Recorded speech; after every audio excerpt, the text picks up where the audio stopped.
Olá! Hoje vamos falar um pouquinho sobre a doença da raiva.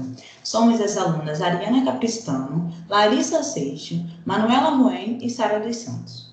A raiva é uma patologia virosa do tipo zoonose. O que é isso? É um tipo de doença que afeta tanto humanos, tanto animais.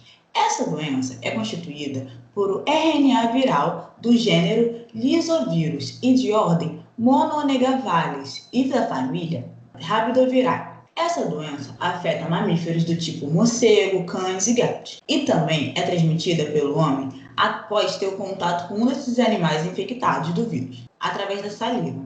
Após entrar em contato com o organismo humano, esse vírus tem por preferência os tecidos nervosos, provocando a encefalite, inflamação aguda e fetal dos cérebros. O vírus da raiva apresenta morfologia característica como a de um revólver, um revólver de uma bala. Ele possui um diâmetro de 75 nanômetros e o comprimento de 100 a 300 nanômetros. O vírus é composto por um inventório de uma bicamada lipídica, na qual possui hipertículos de aproximadamente 9 nanômetros de composição glicoproteica. Esse inventório envolve nucleotídeos e de conformação icolidal, composto por 5 proteínas. No RNA polimerase e no RNA dependente, tem a proteína L. Na glicoproteína de superfície, contém a proteína G. No nucleoproteína, contém a proteína N. E na fosfoproteína, contém a proteína NS ou a M1. E na proteína matriz, tem a M ou a M2. Isso faz com que o vírus seja mais resistente. Agora eu vou falar um pouco sobre a penetração do vírus na célula. O mecanismo pelo qual o vírus da raiva infecta uma célula, ele é semelhante ao de muitos outros vírus. Essa infecção, então, ela começa quando a proteína glicoproteína promove a interação do vírus com a membrana da célula hospedeira. Nisso, após a ligação à célula hospedeira via essa glicoproteína, o vírus ele é absorvido para dentro da célula, através da membrana plasmática. Quando o vírus penetra nas células, nós chamamos esse processo de processo endocitose. Então, uma vez dentro da célula, o ribonucleocapsídeo ele é liberado no citoplasma, onde o RNA negativo ele se replica e dará origem ao RNA mensageiro, que codificará as 5 proteínas e os novos genomas, que serão encapsulados e no nível das membranas celulares eles serão liberados por brotamento, que é quando os vírus deixam a célula hospedeira e estão prontos para então infectarem outras células. A patogenia da raiva ela é muito semelhante em todas as espécies de mamíferos. O vírus ele irá se replicar no local de inoculação, inicialmente nas células musculares ou nas células do tecido subepiteliais, até então que atinja uma concentração suficiente para alcançar as terminações nervosas. E esse período de replicação extraneural, ele é responsável pelo período de incubação relativamente longo da raiva. Esse período de incubação da raiva, ele é muito variável. Ele depende muito também da concentração do inóculo viral e também da distância que está o ferimento ao cérebro. E também podemos relacionar o tamanho e a gravidade da ferida que esse animal agressor causou. E com isso, o período ele vai desde o momento que o agente penetra o organismo até o momento então do aparecimento de qualquer sintoma possível. E isso vai variar de média de 20 a 90 dias em animais e humanos também. O período de transmissibilidade, ele é um período em que ele existe a possibilidade de transmissão do agente infeccioso de um organismo a outro. E nisso varia de espécie em espécie, mas em todos os animais, inclusive nós, seres humanos, vai proceder o aparecimento de sintomas e prolongar durante o quadro clínico até então a morte. E esse tal período, ele foi bastante estudado em cães e gatos, sendo na grande maioria das vezes cerca de 2 a 4 dias antes do surgimento dos sintomas no animal até a sua morte, que a morte ocorre geralmente 5 dias depois. A raiva é uma doença causada por um vírus mortal que é transmitido pela saliva de animais infectados, podendo ser transmitido pela mordida, lambida ou um arranhão desse animal.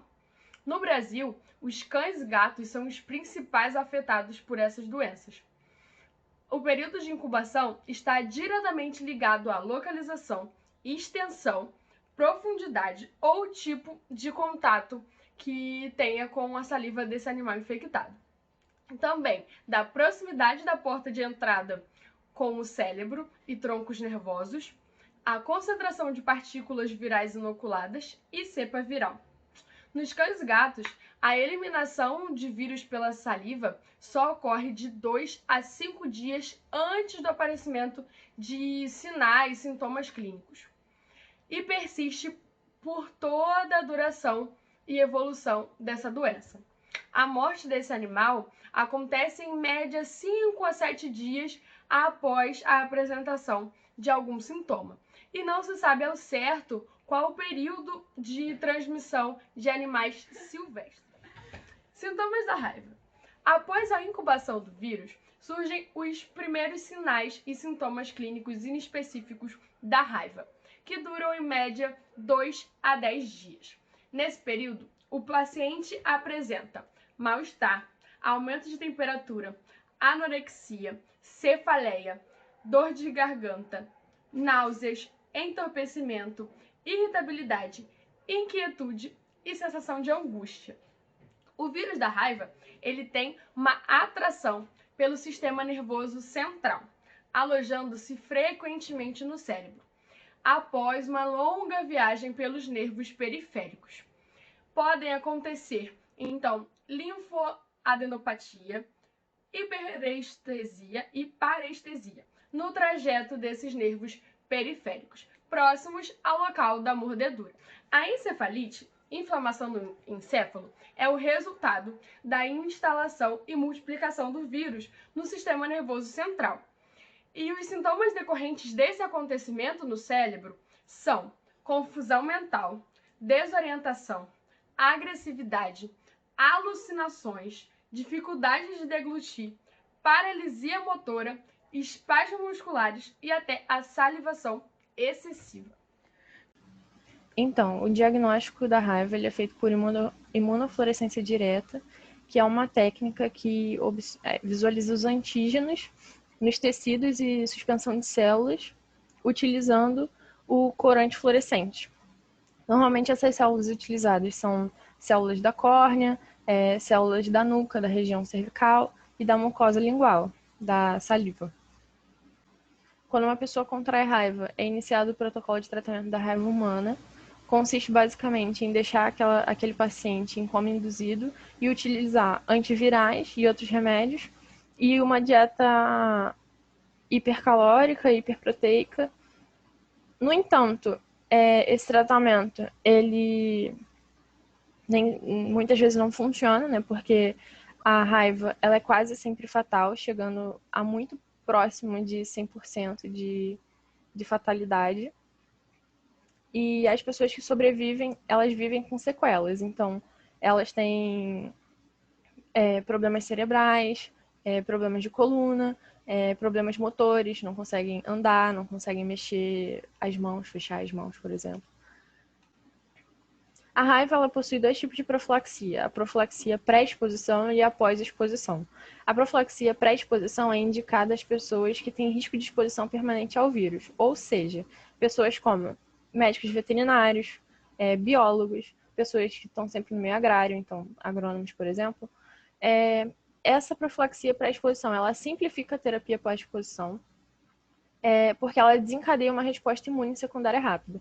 Então, se uma dessas pessoas que eu citei fossem mordidas por um animal, elas teriam uma resposta imune muito mais rápida do que, por exemplo, eu, que não faço uso dessa profilaxia de pré-exposição.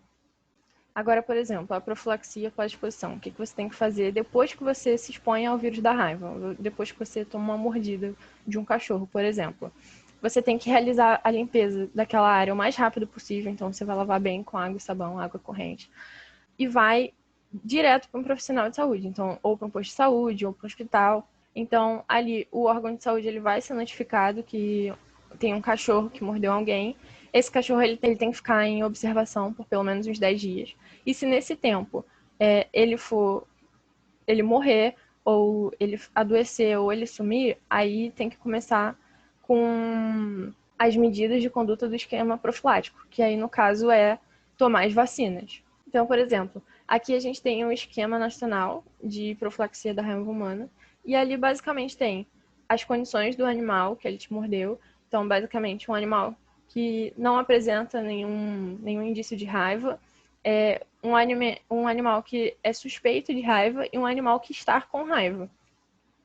E ali tem os tipos de exposição, que são contato indireto, acidentes leves e acidentes graves. Então, por exemplo, se você tem o contato indireto, você só lava a mão com água e sabão e não precisa fazer mais nada, não precisa de tratamento. Mas agora, os acidentes leves e graves, dependendo da condição do animal, você vai precisar tomar as injeções, que normalmente são 5 injeções, fazer todo o sistema o mais rápido possível. E aqui a gente tem 5 medidas como prevenir mordidas de cães, por exemplo. Não se aproximar dos animais quando eles estão comendo ou quando eles estão presos, não assustar, não importunar, afastar dele quando eles estão com uma fisionomia esquisita, por exemplo, quando eles estão doentes ou quando eles estão bravos, quando eles estão assustados. E se ele te morder, lavar bem a ferida e procurar um centro de saúde. E aqui são as fontes.